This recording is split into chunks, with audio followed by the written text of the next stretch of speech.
মেয়ের জন্মদিন 19 তারিখ চলে গেছে, ও শ্বশুর বাড়িতে পালন করেছে ওদিন।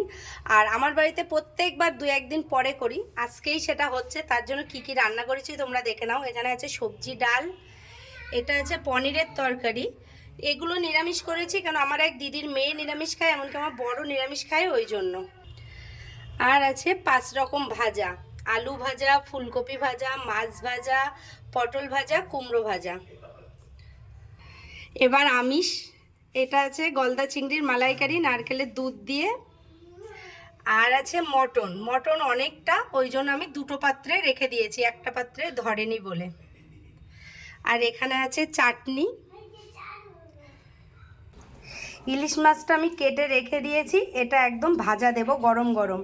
এখন আমি ভাজিনি, খাওয়ার একটু আগে গরম গরম ভেজে দেবো সবাইকে। ইলিশ মাছের কোনো কিছু করিনি, আমি ভাজা দেব বলে, ছোট ইলিশ তার জন্য। আর পায়েস, নলেন গুড়ের পায়েস, এটা তো থাকবেই পায়েসটা। এই হচ্ছে আজকে আমার মেয়ের জন্মদিনের রান্না।